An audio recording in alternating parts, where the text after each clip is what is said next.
Merci beaucoup. Assoyez-vous. Bonjour tout le monde. Bonjour. Lundi matin, vraiment content là avec nous matin. Hein? Et certainement, on a demandé tête nous parce que tout côté moi c'est comme ça.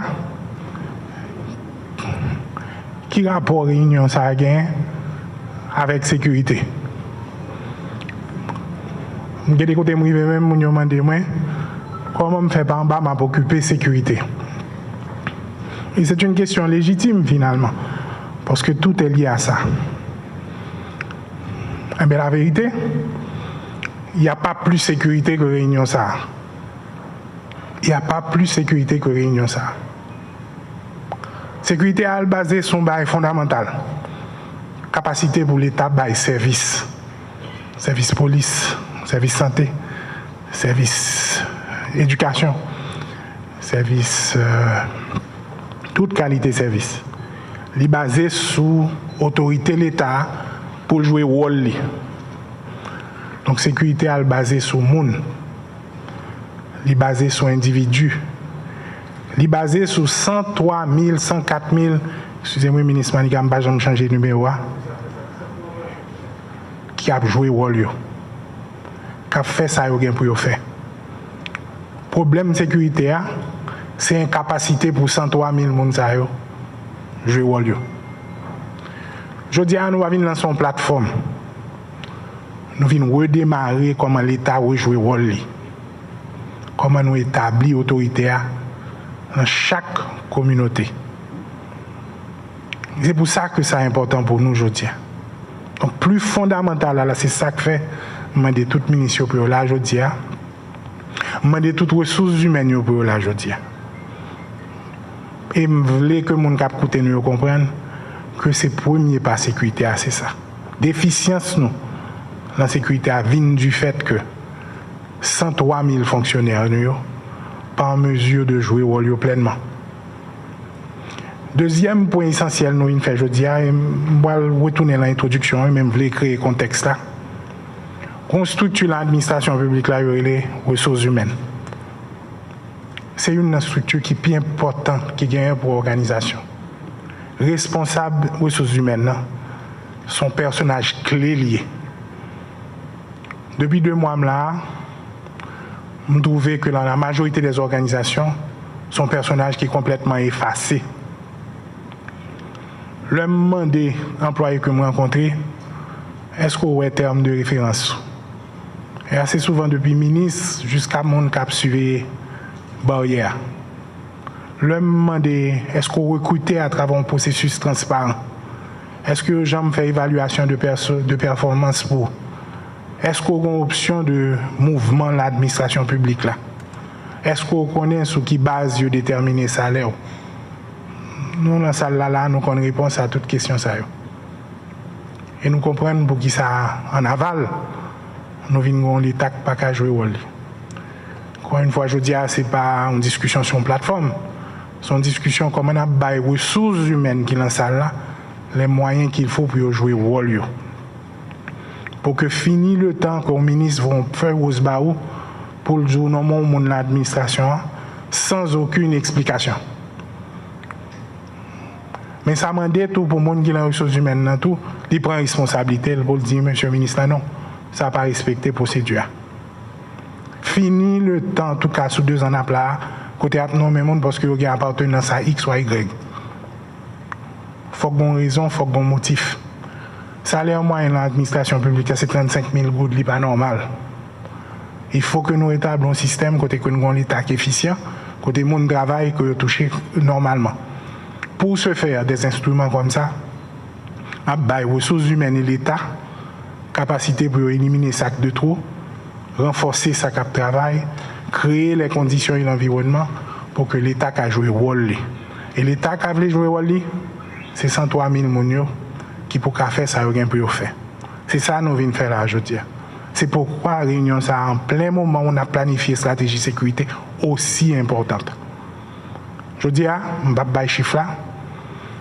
Mais puis, le gros défi, c'est que je n'ai pas assez de police, je n'ai pas assez l'armée, je n'ai pas corrigé ça. Puis, le gros défi, c'est que le ministère de l'Intérieur m'a dirigé à pourquoi même d'utiliser asset les gens pour l'utiliser. Premier pas, C'est pour me comprendre combien de monde dans l'administration publique là, combien de besoins qui travaillent à faire, comment ils ont contribué, comment m'a utilisé pour me capable maximiser l'impact sur le terrain. Deuxième gros problème de l'administration publique là, c'est structure. Nous présentons ça l'autre jour. Nous voyons que la grande majorité de l'administration publique là, dans la deuxième, on tranche de moyenne d'âge qui est relativement élevée avec très peu de jeunes et certainement très peu de femmes. Ça, sont bails nous voulons profiter de transition pour essayer, dans la mesure du possible, corriger. Pour nous créer des opportunités pour que les jeunes et des femmes capables de rentrer dans l'administration publique là et faire carrière.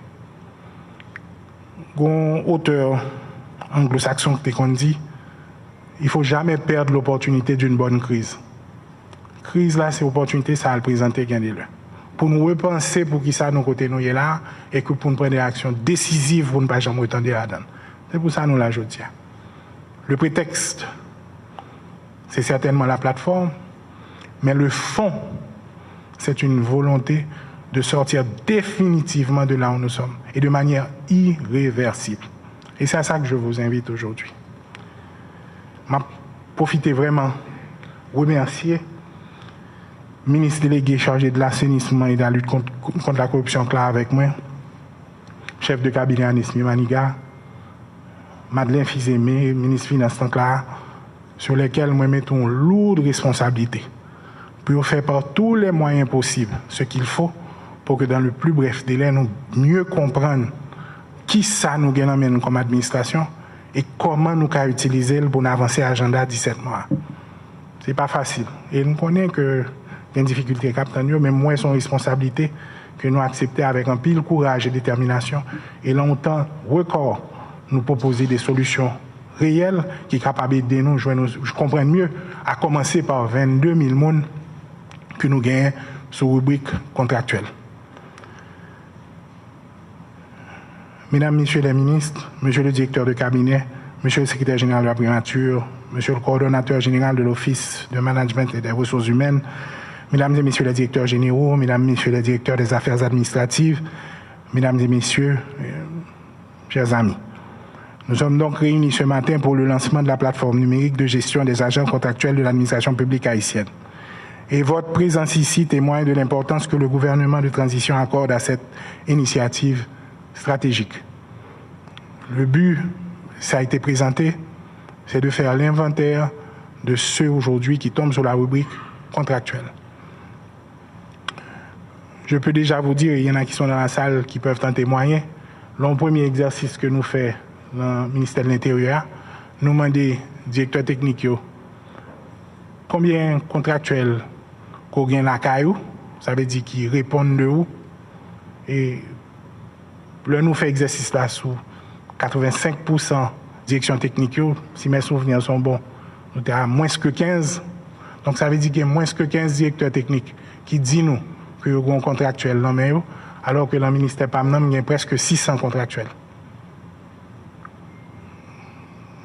Donc il faut que nous comprenions côté Mounsayo, ancré, côté basé, qui est-ce qui supervise, comment ils évaluent les performances, qui ça a fait pour nous, comment nous pouvons améliorer les conditions de travail. C'est ça l'objectif. Pour qu'on puisse réussir, donc, ça est nécessaire que surtout nous-mêmes qui sommes dans les ressources humaines, nous avons un contact de proximité avec toutes. Nous ne va créer aucune psychose. Nous ne sommes pas là pour nous faire une chasse aux sorciers, au contraire. Il faut nous cacher avec eux pour nous expliquer au processus là, pour nous expliquer aux plateformes, pour nous expliquer aux objectifs là surtout, pour nous accompagner au l'enregistrement, pour qu'en fait, sur le budget de l'année prochaine, nous sommes capables rapidement assurer que nous avons les moyens qu'il faut pour pouvoir travailler. Mais communication, pour le faire à partir de jeudi, est excessivement important. Jeune gérer communication, pas important. L'a déterminer en signe qui était là à son base de panique, avec des gens qui ont l'impression qu'il y a un risque pour perdre du travail, ou bien alors des gens qui comprennent ce qu'on essaie de faire et embrassent l'opportunité qui en fait nous croit à bon pour la grande majorité de ceux qui sont sous cette rubrique. Et comme ça a été présenté, c'est le premier pas vers la rationalisation et la modernisation de ce qu'on a comme appareil public. Le MDFEC commencé carrière moi en PNUD. Une première opération nous fait en Colombie, nous avons regardé pour nous une question gestion contrat dans l'éducation nationale. Le nous attaquer problème corruption et mauvaise gestion des contrats dans l'éducation nationale, ça permet au gouvernement colombien de mettre 40 000 timons en plus l'école. Donc, c'est très important pour moi pour non seulement comprendre ça, mais pour nous porter message ça.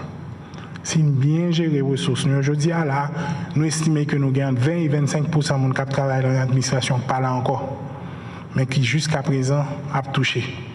Ne serait-ce que pour nous arriver à faire inventaire, pour nous capables d'utiliser ces ressources, pour nous ajuster les salaires, ouais, ça prend un paquet de temps et c'est excessivement difficile. Mais ça ne peut pas se faire sans vous. L'objectif de la plateforme est donc clair, fournir un cadre de gestion transparent et structuré pour les agents contractuels en attendant l'établissement du fichier central des agents de la fonction publique via un système intégré de gestion des ressources humaines que nous espérons qu'à venir pendant la transition. En tout cas, c'est le défi que j'ai lancé à mes collègues. Je l'ai dit tout à l'heure, je tiens à remercier chaleureusement tous ceux qui ont œuvré avec dévouement dans la concrétisation de ce projet. Mon cap travail avec moi, presque fatigué avec moi parce que chaque fois que je parle avec eux, tout est urgent. Et je me défi énorme. Je veux les plateformes là en moins de 10 jours. Je dis d'accord, et puis effectivement ça a été fait. Je remercie tout, monsieur Onio, équipe technique là, mais j'espère qu'on va entrer en détail dans la plateforme dans lui-même pour nous voir avec quelle créativité que monsieur a arrivé à accommoder le processus là. Donc, au cœur des priorités de mon gouvernement se trouve la nécessité de recenser tous les agents contractuels pour l'exercice 23-24, afin de capitaliser sur leurs contributions et évidemment d'optimiser la gestion des ressources humaines. L'augmentation continue du nombre d'agents contractuels dans notre administration appelle à une réflexion et à des actions décisives. Nous parlons de gens sur prétendre ça dans le monde capsule des Nations Unies, mais la réalité, c'est que si nous avons 104 000 personnes dans l'administration publique, là, nous avons un espace pour agrandir intelligemment. Regardez 104 000 personnes. À titre de comparaison, c'est à peu près le chiffre de la police et de l'armée en République dominicaine. Ça nous donne moins de 1% de staff par rapport à la population. Dans les pays similaires à Haïti, on peut arriver jusqu'à 5%. Sans parler des 20-25% qu'on aurait perdus, qui sont partis et qui ont quitté le pays. Donc, bien fait, on a l'espace de renforcer l'administration publique avec des jeunes, avec des femmes, avec de l'énergie, avec de l'innovation. Mais pour ça, on doit définitivement faire l'inventaire, faire l'état des lieux, voir ce qu'on a comme capacité et avancer. Et ça, comme je l'ai dit tout à l'heure, c'est le premier plat. Donc cette plateforme permettra aux institutions publiques de disposer d'un personnel contractuel qualifié, motivé et prêt à offrir des services de qualité à notre population. J'appelle donc tous les membres du gouvernement et responsables des institutions à s'engager pleinement dans l'opérationnalisation de cette plateforme dès le lundi 9 septembre. Et j'espère vraiment qu'on va pouvoir résoudre le problème technique et pour qu'ils puissent voir dans sa réalité ce qu'offre l'instrument en termes de possibilités. Donc, mesdames, messieurs, reconnaissant le rôle vital des ressources humaines dans le développement de notre pays, je vous assure de l'engagement indéfectible du gouvernement dans ce projet. Et je suis persuadé qu'ensemble, nous pouvons travailler pour une gestion moderne, efficace et transparente de nos agents contractuels. Je vous remercie encore une fois le lundi matin de venir vous joindre à nous dans cette initiative. Et je vous souhaite vraiment une bonne journée de travail. Merci.